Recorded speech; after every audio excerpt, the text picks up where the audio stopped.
கர்த்தரும் இரட்சகருமாகிய இயேசு கிறிஸ்துவின் இனிய நாமத்தினாலே உங்கள் யாவருக்கும் வெளிச்சத்தின் பாதை என்ற இந்த நிகழ்ச்சி மூலமாக மீண்டும் ஒரு முறை ஒரு புதிய மாதத்திலே உங்களை சந்திப்பதில் மிகுந்த மகிழ்ச்சி அடைகிறேன்.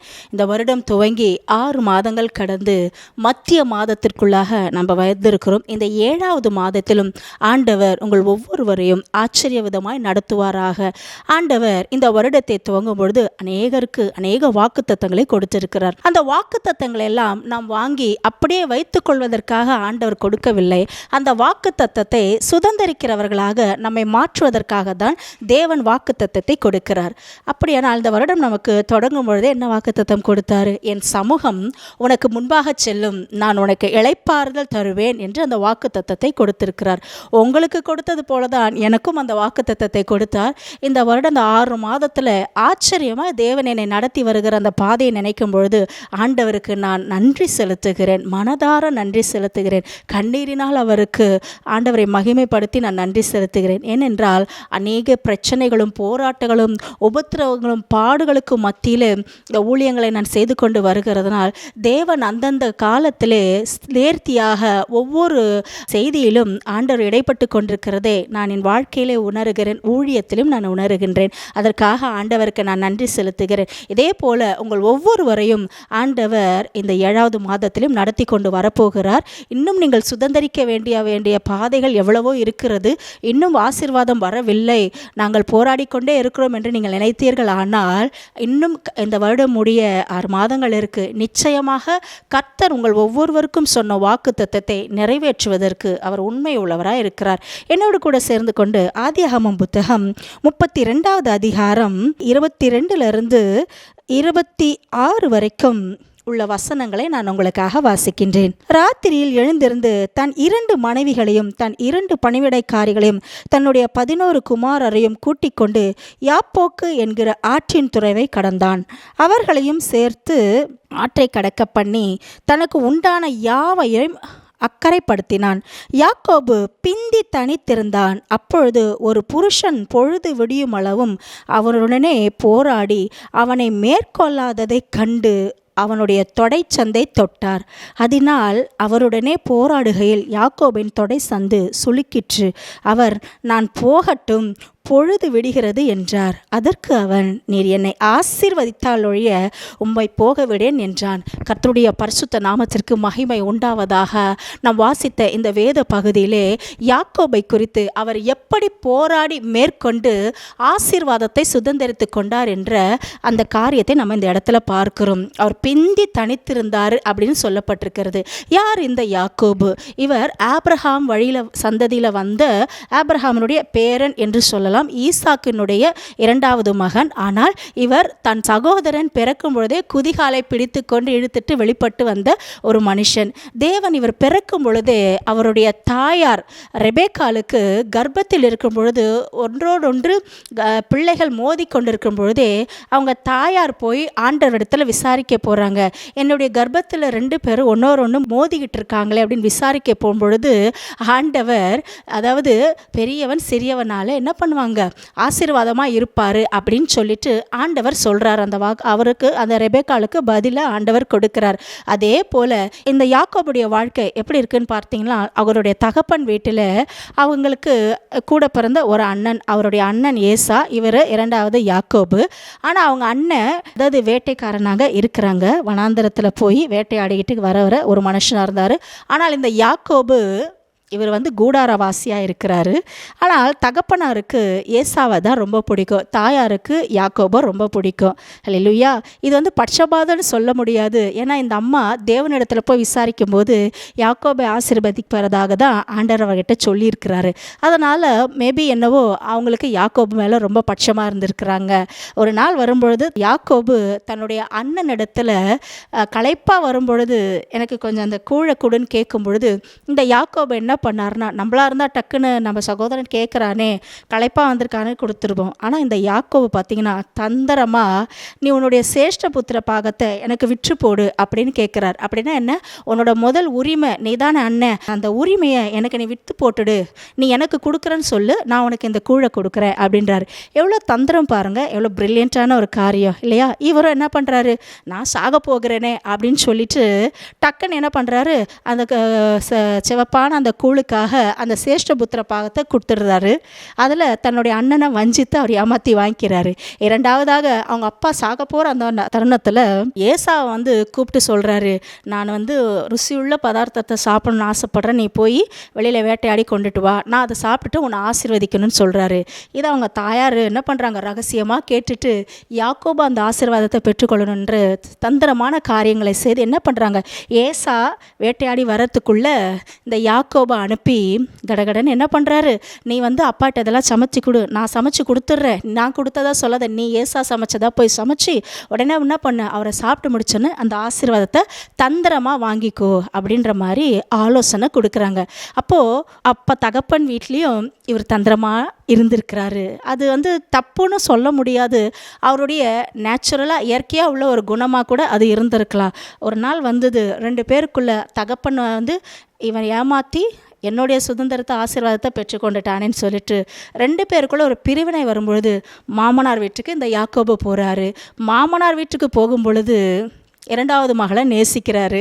2வது மகளுக்காக 7 வருஷம் வேலை செய்கிறாரு. ஆனால் இவங்க அப்பா வீட்டில் ஏமாத்தினதுனாலேயோ என்னவோ தெரியல, அந்த மாமனார் 2வது மகளை கொடுக்கறதுக்கு பதிலாக 1வது மகளை கொடுத்துடுறாரு. 1வது மகளை கொடுக்கும்பொழுது என்ன ஆகுது, யாக்கோபு அந்த இடத்துல ஏமாற்றப்படுகிறார். அப்போ ஏமாற்றப்படும் பொழுது அவரோட உள்ளத்தில் அதை ஏற்றுக்கொள்ள முடியல. அந்த 2வது மூத்த மகளுக்காக திரும்ப 7 நாள் நிறைவேற்றின பிறகு உனக்கு நான் கல்யாணம் பண்ணுறேன்னு சொல்கிறாரு. சொன்னதுக்கப்புறம் 7 நாள் நிறைவேற்றினதுக்கு பிறகு அந்த 2வது பொண்ணையும் அவர் கல்யாணம் பண்ணுறாரு. இப்படி ஒவ்வொரு காலகட்டத்திலையும் அவர் தன்னுடைய வாழ்க்கையில் சில நேரம் தந்திரமாக யோசித்து நடந்திருக்கிறாரு.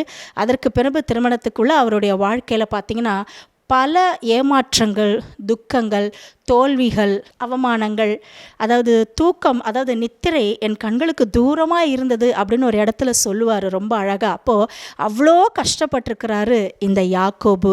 நம்ம நினைக்கிறோம் அவர் வந்து ஒரு எத்தனை தகப்பனை இடத்துல ஏமாற்றினவர், அண்ணனை ஏமாற்றினவர், திருட்டுத்தனமாக இவர் ஓடி போயிட்டார் ஊரை விட்டு, எல்லாமே உண்மைதான். ஆனால் இந்த யாக்கோபு தேவன் தெரிந்து கொண்ட ஒரு பாத்திரம். அதை தேவன் தெரிந்து கொண்ட ஒரு பாத்திரமாக இருந்தாலும் ஆண்டவர் உடனே போய் டக்குன்னு அவருக்கு அந்த ஆசீர்வாதத்தை கொடுத்துடல. டக்குன்னு நான் ஆண்டவர் தானே, நான் தானே தெரிந்து கொண்டேன்னு கொடுத்துடல. வாழ்க்கையில் பல போராட்டங்களும் பிரச்சனைகளும் தோல்விகளும் அவமானங்களும் நிந்தைகளும் இழப்புகளும் வருகிறத இந்த யாக்கோபு சகிச்சிருத்திருக்கிறாரு. அவர் ஒரு இடத்துல பார்த்தாரு, அவருடைய மாமனாருடைய மந்தைகளுக்காக அவர் என்ன பண்ணுறாருனா 7 வருஷம் வேலை செஞ்சுருக்கிறாரு. 2 பெண்களுக்காக 14 வருஷம் வேலை செஞ்சுருக்கிறாரு. 10 முறை அவருடைய சம்பளத்தை இந்த யாக்கோபுக்கு அவங்க மாமனார் ஏமாற்றிருக்கிறார், மாற்றி மாற்றி ஏமாற்றிருக்கிறாரு. அப்போவும் அந்த பிள்ளைகளுக்காகவும் மனைவிகளுக்காகவும் அந்த மந்தைகளுக்காகவும் பொறுமையோடு அவர் சகித்து கொண்டே இருந்திருந்தார். ஒரு டைம் வந்தது, இதுக்கப்புறம் உங்கள் அப்பாவுக்கு நான் சம்பாதிக்கிறது போதும், உனக்காகவும் பிள்ளைகளுக்காக எப்போ நான் சம்பாதிக்க போகிறேன் அப்படின்னு சொல்லிட்டு இந்த யாக்கோபு என்ன பண்ணிட்டாரு, ஒரு தீர்மானம் எடுத்துட்டு நம்ம இங்கேருந்து போயிடலாம், என் தகப்பன் இடத்துல நம்ம போயிடலாம், அதனால் வந்து நம்ம இது வரைக்கும் இங்கே உழைச்சதெல்லாம் போதும். 20 வருஷம் ஆல்மோஸ்ட்டு அந்த இடத்துல அவர் மாமனார் வீட்டில் இருக்கிறாரு. போன இடத்துல அவர் ஆசீர்வாதமாக இருந்தாருன்னு சொல்ல முடியாது, ஆனாலும் தேவன் யாக்கோபோடு தான் இருந்தார். ஏன் இந்த இவ்வளோ காரியங்களை இவ்வளோ ஒரு பெரிய ஒரு விவரித்து இந்த யாக்கோபை குறித்து சொல்கிறோமானால், அவர் வந்து மாமனார் வீட்டில் எவ்வளோ பாடுகள் பட்டிருக்கிறார். தகப்பன் வீட்டில் என்னோ ஏமாற்றி எல்லாம் வாங்கிட்டு வந்துட்டார். ஆனால் மாமனார் வீட்டில் அவ்வளோ பாடுகளை அவர் அனுபவிச்சிருக்கிறாரு. தேவன் ஒரு மனுஷனை முதலாவது ஆசீர்வதிக்க வேண்டும் அப்படின்னு நினைக்கிறோன்னா, நம்ம எதிர்பார்க்குறோம்னா, நம்ம முதலாவது வாழ்க்கையில் அதுக்கு முன்னாடி என்னென்ன காரியங்கள் செய்திருப்போமோ, தெரிந்தோ தெரியாமல் என்னென்ன காரியங்களை ஈடுபட்டிருப்போமோ, நம்மளுடைய ஜென்ம சுபாவங்களாக இருக்கலாம், சின்ன சின்ன தவறுகள், அதெல்லாம் கூட ஆண்டவர் ஒரு நாள் வரும்பொழுது சரி செய்கிறாரு என்பதை நம்ம அந்த இடத்துல பார்க்க முடியும். இவர் இங்கே எல்லாத்தையும் ஏமாற்றி ஏமாற்றிட்டு வர்றாரு.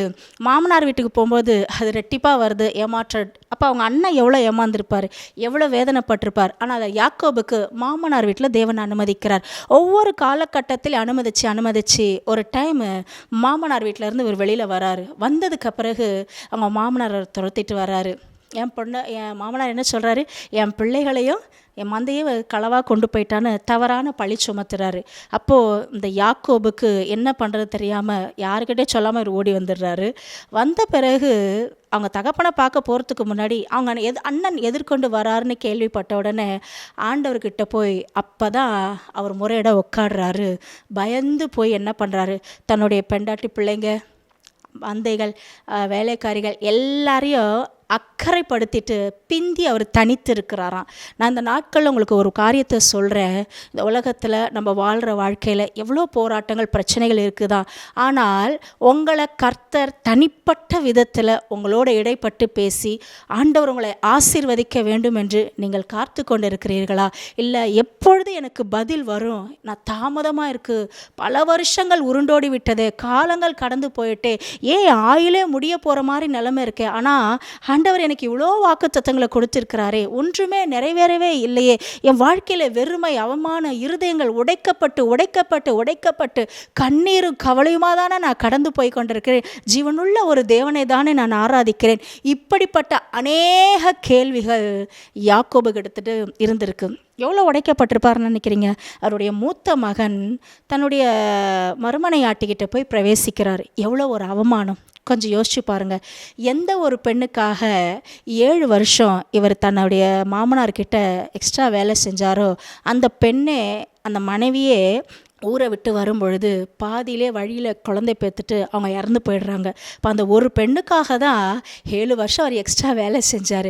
அது எவ்வளோ ஒரு ஏமாற்றமாக இருக்கும், எவ்வளோ ஒரு இழப்பாக இருக்கும். கொஞ்சம் யோசிச்சு பாருங்கள். இந்த நாட்களில் நீங்கள் யாரை ரொம்ப நேசிச்சிருக்கிறீங்க? ஆண்டவரை விட அதிகமாக நீங்கள் நேசிச்சிருக்கிறீங்களா? ஆண்டவரை காட்டிலும் ஆண்டவர் சொல்கிறதுக்கு கீழ்ப்படியாமல் கூட சில அந்த மனுஷர்களுக்காக பிரயாசப்பட்டு போகிறவங்க நிறைய பேர் ஏமாற்றத்தை தான் இந்த காலத்தில் அனுபவிச்சிருக்கிறார். நான் பல சாட்சிகள் அப்படி கேட்டிருக்கேன். நான் நம்பினேன் சிஸ்டர், எவ்வளோ நம்பினேன், என் முதுகில் குத்திட்டாங்க, என்னை ஏமாற்றிட்டாங்க. அந்த மனைவி பாருங்கள், கடைசி வரைக்கும் அந்த யாக்கோபோட ட்ராவல் பண்ண முடியல. ஏன்னா கர்த்தருடைய ஆசீர்வாதத்தை சுதந்திரிக்க வேண்டுமானால் தீட்டான சில நபர்களை கர்த்தர் நம்ம இடத்துலேருந்து பிரிச்சிருவாங்க. ஏன்னா நம்ம வழியில் வரும்பொழுது, யாக்கோபு கூட வரும்பொழுது என்ன பண்ணுறாங்க, தன் தகப்பன் வீட்டில் இருந்த விக்கிரகத்தெல்லாம் எடுத்து திருடிட்டு வர்றாங்க. அப்போ யாக்கோபு தேவனால் வாக்குத்தத்தங்களை பெற்றவர், வாக்குத்தத்தத்தை சுதந்திரிக்கிறவராக இருப்பார். அவருடைய ஜெனரேஷன்லேருந்து ராஜாக்கள்லாம் எழும்ப போகிறாங்க.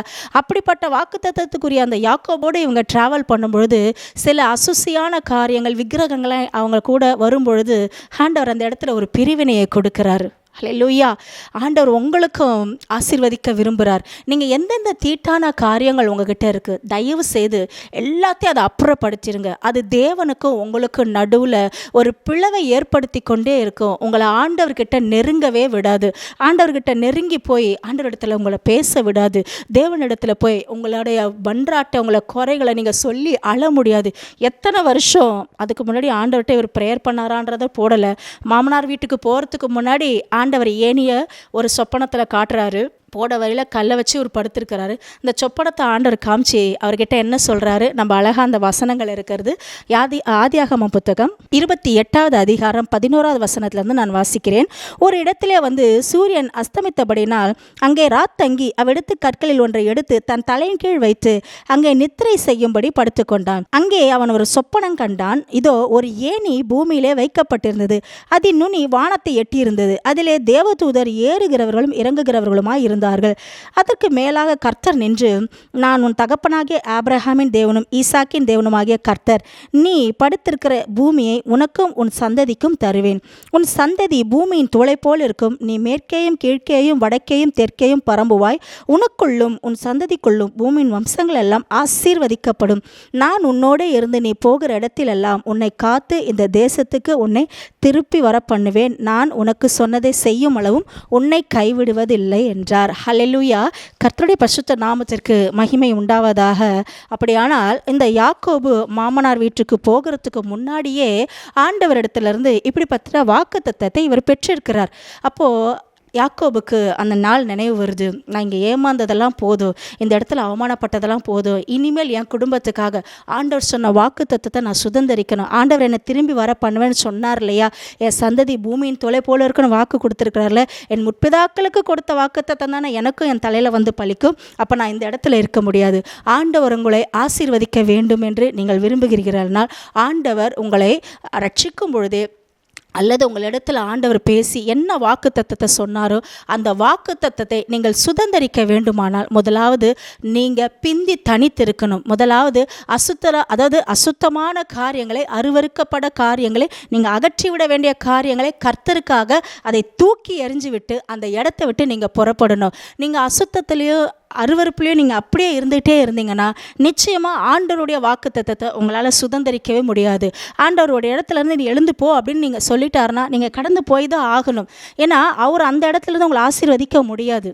அவர் சொல்கிற இடத்துக்கு நீங்கள் போனால் தான் நீங்கள் ஆசீர்வதிக்கப்பட முடியும். அப்போ வாக்கு தத்தத்தை ஆண்டவர் கொடுக்குறாரு. இவரும் என்ன பண்ணுறாரு, அந்த இடத்துல பொருத்தனை பண்ணுறாரு. ஆண்டவர் என்னை இந்த இடத்துல சந்திச்சார்.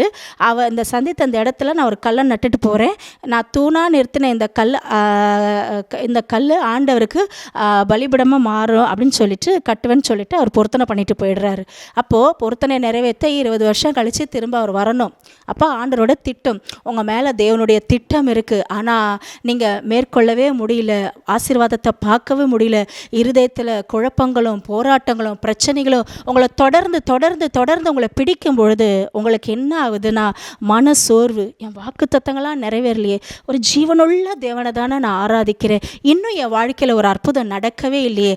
பின்னாடி ஒரு பக்கம் திரும்பி பார்த்தா யாக்கோபு வெறுங்கையாக தான் போகிறாரு. ஆனால் அவர் ரிட்டன் திரும்ப வரும்பொழுது 2 பரிவாரங்கள் இருக்குது அவருக்கு. ஆனாலும் ஒரு வெறுமை இருதயத்தில் இருக்குது. பிள்ளைக்குட்டியெல்லாம் பெற்றாங்க, மந்தையெல்லாம் இருக்குது, பொண்டாட்டி அவங்களுடைய தாதிமார்கள் எல்லாமே இருக்கிறாங்க. ஆனாலும் இருதயத்தில் ஒரு கவலை, ஒரு பயம், ஒரு வெறுமை. என் சகோதரனோட முகத்தை நான் போய் ஃபேஸ் பண்ண போகிறேனே. உங்களுக்குள்ளே இந்த நாட்களில் அப்படி ஒரு வெறுமையான காரியங்கள் இருக்கா? ஒரு பயத்தின் நடுவில் இருக்கீங்களா? ஏதோ ஒரு குறை, எனக்கு இந்த ஆசீர்வாதம்லாம் முக்கியம் இல்லை, எனக்கு இதெல்லாம் முக்கியம் இல்லை. ஏன் ஆண்டவர், அதாவது யாக்கோபு அதாவது எல்லாரையும் அக்கறைப்படுத்திட்டாராம். நீங்கள் இப்படிப்பட்ட ஒரு டிப்ரெஷனில், ஒரு குழப்பத்தில் மத்தியில் இந்த நாட்களை நீங்கள் போய் கொண்டு இருந்தால் ஏதோ ஒரு வெறுமான், எல்லாமே இருந்தாலும் ஏதோ ஒரு வெறுமை, ஏதோ ஒரு காரியம் என்னை பாரப்படுத்திக்கிட்டே இருக்குது அப்படின்னு நீங்கள் நினைக்கிறீங்கன்னா நீங்கள் போய் தனித்து ஆண்டவர் சமூகத்தில் இந்த நாட்களில் போராடி ஜெபிக்கிறவர்களாய் நீங்கள் மாறணும். நீங்கள் சாதாரணமாலாம் போராட முடியாது. ஹல்லேலூயா. ஆண்டவர் இடத்துல மட்டும் நல்லா கேளுங்க. சிலர் சொல்லுவாங்க, நான் இத்தனை நாள் உபவாசம் பண்ண ஆண்டவர் எனக்கு பதில் கொடுத்தார். நீங்கள் ப்ரேயர் பாயிண்ட்ஸ் எல்லாம் எழுதி வச்சுட்டு ஆண்டவரே அதெல்லாம் நல்லது, குட், இல்லைன்னு சொல்லலை. நான் நோட்டாக நிறைய புத்தகங்களை எழுதி வச்சு அத்தனை எவ்வளோ புக்கில் இருக்கிற ப்ரேயர் பாயிண்ட்ஸ்க்குலாம் ஆண்டவர் பதில் கொடுத்துருக்கிறாரு. ஆண்டவருக்கு நான் நன்றி செலுத்துகிறேன். ஆனால் ஒரு ஸ்டேஜ் வரும்பொழுது அவருடைய தேவை, ஒரு காலகட்டத்துக்கு பிறகு தேவன் என்ன காரியத்தை சொல்கிறாரு, என்ன வாக்கு தத்தங்கள்லாம் கொடுத்தாரு, அதாவது நம்மளுடைய தேவைகளெல்லாம் எழுதி வச்சு ஜெபம் பண்ணி பதிலை வாங்கி பெற்றுக்கொள்கிறது, அது ஒரு ஆசீர்வாதம். சராசரியாக எல்லா ஜனங்களுக்கும் கர்த்தர் அதை செய்கிறார். ஆனால் இந்த யாக்கோபு ஒரு விசேஷமானவன். இந்த நிகழ்ச்சியை பார்த்து கொண்டிருக்கிற நீங்களும் ஒரு விசேஷமான ஒரு பாத்திரம், விசேஷமான ஒரு மகள், விசேஷமான ஒரு மகன். உங்களை குறித்து தேவனுக்கு ஒரு மிகப்பெரிய ஒரு திட்டம் இருக்கும். யாக்கோபை குறித்து ஒரு மிகப்பெரிய திட்டம் என்று இருந்தது. அப்போது ஆண்டவர் அந்த திட்டத்தை வைத்திருந்தால், ஆனால் அவரை ஆசீர்வதிக்க முடியல. அநேக காரியங்களை அவன் ஆசீர்வதிக்க முடியாத அளவுக்கு தடைப்படுத்தி கொண்டிருந்தது. என்ன மேஜராக அவருக்கு தடை தெரியுமா? ஆண்டவரத்தில் அவர் போய் ரொம்ப டீப்பாக போய் ஜாம் பண்ணலை. நம்ம என்ன செய்வோம் அந்த நாட்களில், யாருக்காவது ஃபோன் பண்ணி எனக்கு இந்த குறிப்புக்காக ஜெபம் பண்ணுங்கள், இல்லை ஏதாவது பெரிய டவருக்கு ஃபோன் பண்ணுவோம், இல்லை ஏதாவது ஊழியக்காரங்களுக்கு ஃபோன் பண்ணுவோம். ஃபோன் பண்ணி ஜெப குறிப்புக்கு, எங்களுக்கு விண்ணப்பத்துக்கு பதில் வேணும், எங்களுக்கு ஜெபம் பண்ணுங்கள், எங்களுக்கு ப்ரேயர் ரிக்வெஸ்ட், அதெல்லாம் நல்ல விஷயந்தான், நான் தப்புன்னு சொல்லலை. ஆனால் மற்றவங்க சாப்பாடு போட்டு உங்களுக்கு ஊட்டி விடுறதுன்றது வேறு. நீங்களே போட்டு சாப்பிட்டு திருப்தி ஆகுறீங்க பார்த்தீங்களா, அதுதான் உங்களுக்கு பலன். அதே போல் தான் நீங்கள் முழங்கால் படிட்டு கதவை லாக் பண்ணி ஆண்டவரை நோக்கி நீங்கள் ஜெபிக்கணும். ஆண்டவரே, எங்களை குறித்து உங்களுடைய திட்டம் என்ன? என்னை குறித்து உங்களுடைய திட்டம் என்ன? நான் இவ்வளோ பாடுகள் இந்த உலகத்தில் பட்டு கொண்டிருக்கிறேனே, இவ்வளோ அவமானங்களை நான் சகித்து கொண்டிருக்கிறேனே. ஹல்லேலூயா. எனக்கு தெரிஞ்ச ஒரு நல்ல ஒரு ஊழியக்காரங்களுடைய சாட்சியை நான் கேள்விப்பட்டிருக்கேன். அதை பல தடவை நான் அதை செய்தியில் நிறைய பேர் வாசித்ததையும் பார்த்துருக்கேன். முகமதிய சமுதாயத்தில் பிறந்த ஒரு மகள், அவங்கள சின்னதில் பிறந்ததுலேருந்து அவங்களுக்கு 2 கால் ஊனமாக இருந்ததுதான். அவங்க பிறந்ததுலேருந்து அவங்க அப்பா அம்மா தான் எல்லாமே, எல்லா காரியங்களும் பணிவிடைகளும் அவங்களுக்கு செய்து இருந்திருக்கிறாங்க. இந்த மக வளர வளர வளர ரொம்ப கஷ்டம் இருந்தாலும் சகித்து கொண்டு அவங்க பேரண்ட்ஸை செய்திருக்கிறாங்க. ஒரு காலகட்டத்துக்கு பிறகு 2 பேருமே இறந்ததுக்கப்புறம் இந்த மக தனித்து கைவிடப்பட்டவளாக ஆயிட்டாங்க. அப்போது இன்னஜன பந்துக்கள், சொந்தக்காரர்களாக இவங்கள ஒரு மாதிரி பேச ஆரம்பிச்சிட்டாங்க. இது எதுக்கு உயிரோடு இருக்குது, இது செத்து போகலாமே, மற்றவங்களுக்கு பாரமாக இருக்கே அப்படின்னு சொல்லிட்டு அந்த மகளை குறித்து பேச ஆரம்பிச்சிட்டாங்க.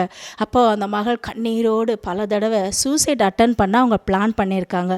ஒரு முறை அந்த மகள் ரொம்ப அழுதுட்டு, எனக்கு யாரும் என்னை காப்பாற்ற இல்லையா, எனக்கு உதவி செய்ய யாருமே இல்லையா, நான் சாகணும்னு முடிவெடுக்கிறப்ப கூட என்னால் சாக முடியலையே அப்படின்னு சொல்லிட்டு பல தடவை கேட்டு அழுது பொழுது ஒரு முறை ஆண்டவராகிய இயேசு கிறிஸ்து அவங்களுடைய அறைக்குள்ளே அவர் பிரவேசித்து அவங்களுக்கு முன்னாடி பிரத்யட்சமாக ஒரு தரிசனத்தை கொடுத்தார். அப்போ அந்த மக கேட்குறாங்க, நீங்கள் யார் அப்படின்னு சொல்லி இவங்க கேட்கும் பொழுது, நீ தான் மரியாளின் மைந்தனேன்னு கூப்பிட்டல்ல.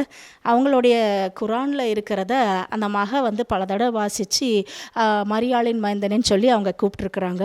இப்போ இயேசு அவருடைய அறைக்குள்ளே பிரவேசிச்சிருக்கிறார். எவ்வளோ ஒரு மகிமையான காரியம் பாருங்கள்.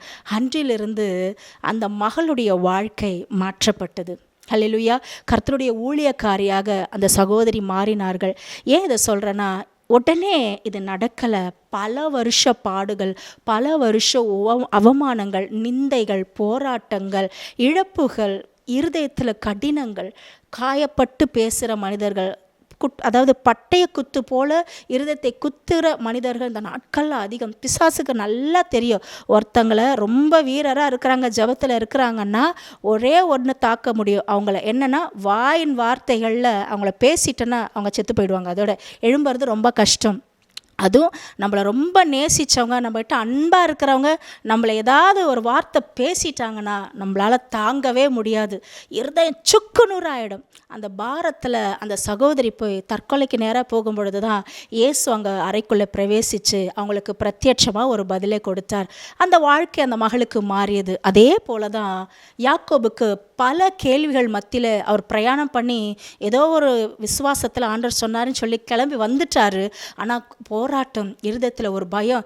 ஏசா எதிர்க்க வராரு, 400 பேரோட எதிர்க்க வராரு போல், அண்ணன் அன்னைக்கு நான் ஏமாத்தினனே ஒரு வேளை அதனால் என்ன பழிவாங்க வராரோன்னு ஒரு பயம், ஒரு கலக்கம். இந்த நிகழ்ச்சியை பார்த்து கொண்டிருக்கிற உங்களுக்கு உங்கள் இருதயத்தில் நீங்கள் எப்படி இருக்கீங்க அப்படின்றது எனக்கு தெரியாது. ஆனால் இப்படிப்பட்ட ஒரு கலக்கத்தோடு நீங்கள் போகிறவங்களா இருந்தால் இந்த நாட்களில் என்ன நடக்கும்? ஆண்டவரே, நான் அடுத்து என்ன செய்யணும், எனக்கு ஒன்றுமே தெரியலையே, எனக்கு எல்லாம் இருந்தாலும் ஏதோ ஒன்று என் இருதயத்தை தாக்கி கொண்டே இருக்கிறது. இப்படிப்பட்ட மனிதர், ஏன்னா நீங்கள் உடைக்கப்பட்டிருக்கீங்க, வாழ்க்கையில் எவ்வளோ அவமானங்களை சந்திச்சிருக்கீங்க, இழப்புகள், துரோகங்களை பார்த்துருக்கிறீங்க, முதுகுக்கு நேராக அதாவது பின்னாடி குத்துறவங்களும் பார்த்துருக்கீங்க, எதிர்க்க நேராக நம்மளை திட்டி காயப்படுத்துகிற ஜனங்களையும் பார்க்குறீங்க, முகதாட்சணியமே பண்ணாதவங்களையும் நம்ம பார்க்குறோம், பரியாசம் பண்ணுறவங்கள பார்த்துருப்பீங்க. அதெல்லாம் தாங்க முடியாமல் ஒரு பீரியடுக்கு அப்புறம் வேணாம், இதுக்கப்புறம் இப்படி தான். நிறைய பேர் இந்த மாதிரி பாதையில் போகும்பொழுது ஒன்று தற்கொலைக்கு நேராக போவாங்க, இல்லைனா எனக்கு ஆண்டவரே வேண்டான்னு பேக்ஸ்லெட் ஆகிடுவாங்க. ஆனால் ஒரு சிலர் மட்டும்தான் நம்ம போராடி ஆண்டவர்கிட்ட பதிலை பெற்றுக்கொள்ளணும். அதற்கு ஒரு முன் உதாரணம் தான் இந்த யாக்கோபு. அவர் என்ன பண்ணாராம், குடும்பத்தெல்லாம் அக்கறைப்படுத்திட்டு, ஒரு சிலர் சொல்கிறாங்க பொண்டாட்டி பிள்ளையெல்லாம் வேணான்னு சொல்லிட்டு ஊழியத்துக்கு விட்டுட்டு போயிடணும், அப்படிலாம் ஆண்டவர் சொல்லலை. அவர் என்ன பண்ணாரா, எல்லாரும் ஒரு இடத்துல செட்டில் பண்ணிவிட்டு நான் போய் தனியாக ஜோம் பண்ணிட்டு வரேன்னு சொல்லிட்டு என்ன பண்ணார், போய் ஜோம் பண்ணுறாராம். இரவு ஜெபிக்க ஆரம்பித்தாராம். நீங்கள் என்ன ஆசீர்வதித்தால் ஒழிய நான் போகமாட்டேன் ஆண்டவரே. அப்போ என்ன அர்த்தம், நான் செத்தாலும் சாவுறேன், நீங்கள் என்ன ஆசீர்வச்சிட்டு தான் போகணும். போராடுறாராம். ஆண்டவரே கீழே இறங்கிட்டு நான் போகிறேன், டைம் ஆகுது, பொழுது விடிய போது, விடிஞ்சு போச்சு, என்னை விட்டுடுறா மகனேன்ட்டு ஆண்டவர் கெஞ்சிறாரு ஒரு மனுஷங்கிட்ட. எவ்வளோ ஒரு ஆச்சரியமான காரியம். நான் அந்த பகுதியை வாசிக்க ஒரு பக்கம் எனக்கு சந்தோஷம், ஒரு பக்கம் ஒரு சர்வலோகத்தையும் படைத்த ஒரு தேவன், ஒரு சாதாரண அவர் படைத்த ஒரு சிருஷ்டி, அவர்கிட்ட போய் கெஞ்சுறாரு, என்னை விடு, நான் போகிறேன், என்னை விடு. ஆனால் அவர் போகிறேன்னு சொல்கிறதுக்கு முன்னாடி அப்போ இறங்கி வந்துட்டார். யாக்கோபு ஜெபிக்கும்போது அவர் இறங்கி வந்துட்டார். இறங்கி வந்துட்டு அவன் ஜெபிக்கிறதெல்லாம் கேட்டுட்டு தான் இருந்திருக்கிறாரு. சரி நான் போகிறேன் போ அப்படின்னு போனோடனே இவருக்கு என்ன நடந்திருக்கும்? எல்லா ஜபத்தையும் கேட்டுட்டு நீங்கள் என்னை பார்த்து அப்படியே போகிறீங்களா, இல்லை நான் உங்களை விட மாட்டேன்னு பிடிச்சி இழுத்துட்டு இருக்கிறார். அதுதான் நடந்திருக்கும். நான் அதை தான் இமேஜின் பண்ணுறேன். பிடிச்சிட்டாரு காலை, இல்லை நான் உங்களை விட மாட்டேன், நீங்கள் என்னை ஆசீர்வதிக்காமல் நான் உங்களை விடவே மாட்டேன்னு போராடுறாரு. போராடின உடனே ஆண்டவர் சொல்கிறார், சரி ஓகே, உன் பேர் என்ன அப்படின்னு கேட்குறாரு. ஏன் அந்த இடத்துல ஆண்டவர் உன் பேர் என்னன்னு கேட்கணும்? அந்த வசனம் ரொம்ப அழகாக இருக்கிறது. அந்த 26, அவர் நான் போகட்டும், பொழுது விடுகிறது என்றார். அதற்கு அவன், நீர் என்னை ஆசீர்வாதித்தாலோடே உம்மை போக விடேன் என்றான். அவர், உன் பேர் என்ன என்று கேட்டார். யாக்கோபு என்றான். அப்பொழுது அவர், உன் பேர் இனி யாக்கோபு எண்ணப்படாமல் இஸ்ரவேல் எண்ணப்படும், தேவனோடும் மனிதரோடும் போராடி மேற்கொண்டாயே என்றார். அப்பொழுது யாக்கோபு, உம்முடைய நாமத்தை எனக்கு அறிவிக்க வேண்டும் என்று கேட்டான். அதற்கு அவர், நீ என் நாமத்தை கேட்பானேன் என்று சொல்லி அங்கே அவனை ஆசீர்வதித்தார். ஹல்லேலூயா. கர்த்தருடைய பரிசுத்த நாமத்திற்கு மகிமை உண்டாகுவதாக. ஏன் உன் பேர் என்ன அப்படின்னு ஆண்டவர் கேட்குறாருன்னா, அன்னைக்கு ஒரு நாள் அந்த பூமியில் வாழ்ந்த தன்னுடைய தகப்பன், மாம்சத்தோடு இருக்கிற அந்த தகப்பனிடத்துல தகப்பன் கேட்குறாருல, உன் சரீரத்தை தொட்டு பார்த்தா ஏசாவோட உடம்பு மாதிரி இருக்கா இல்லையா, ஆனால் குரல் யாக்கோபோட குரல். அந்த தகப்பனிடத்தில் இந்த யாக்கோபு பொய் சொல்கிறார்ல. அப்போது பரம தகப்பன், சர்வலோகத்தை ஆளுகிற தேவன் என்ன பண்ணிட்டார்? யாக்கோபுடைய ஜெபத்துக்கு இறங்கி வந்து பதில் கொடுக்க வந்துட்டார். அப்போ அவர் கேட்குறாரு, உன் பேர் என்ன? ஆண்டவருக்கு தெரியாதா இவன் பேர் யாக்கோபு அப்படின்னு? ஆனால் ஆண்டவர் கேட்குறாரு, உன் பேர் என்ன அப்படின்னாரு. அவர் உண்மையை சொல்கிறாரு, நான் யாக்கோபு. ஓகே, இனிமேல் உன் பேர் யாக்கோபு இல்லை, உன் பேர் இஸ்ரவேல். ஏன் ஆண்டவர் யாக்கோபுன்னு பேரை கேட்டார்? ஆண்டவருக்கு இவன் எத்தனை தெரியும், இவன் எல்லா திருட்டு வேலையும் செஞ்சுருக்கிறான்னு தெரியும், என்னென்ன வேலை செய்யணுமோ செஞ்சுருக்கான்னு தெரியும். ஆனாலும் என்னை விடாமல் பற்றி கொண்டு என்னை போராடினான் பற்றியா, மனுஷனோட தேவனோட இவன் போராடுறா பற்றியா, அதனால் இவனை நான் ஆசீர்வதிச்சு தான் ஆகணும். அப்போ நான் ஆசீர்வதிக்கணும்னா அவன் எல்லாத்தையும் கிளன்ஸ் பண்ணணும், எல்லா உண்மையும் அறிக்கை செய்யணும். இதுக்கு முன்னாடி நான் தப்பு பண்ணிட்டேன், உங்கள் ஆசீர்வாதம் இனிமேல் என் மேலே இருக்கணும்னா நான் உண்மையை சொல்கிறேன். நீங்கள் கர்த்தருக்கு முன்னாடி இந்த நாட்களில் உண்மையாக உங்களை டோட்டலாக சரண்டர் பண்ணுங்கள். ஆண்டவரே, நான் டோட்டலாக சரண்டர் பண்ணிடுறேன், என்னை ஆசீர்வதிங்க, உங்களை எல்லாமல் என்னை யாரால் ஆசீர்வதிக்க முடியாது, 7வது மாதத்தில் வந்துட்டேன், உங்களை தவிர எங்களை யாரும் உயர்த்த முடியாது. இந்த வார்த்தையை சொல்லி நீங்கள் ஆண்டவரிடத்தில் போராடி போராடி கேட்கும் பொழுது யாக்கோபை ஆசீர்வதித்த ஆண்டவர் நிச்சயம் இறங்கி வந்து உங்களையும் ஆசீர்வதிப்பார்.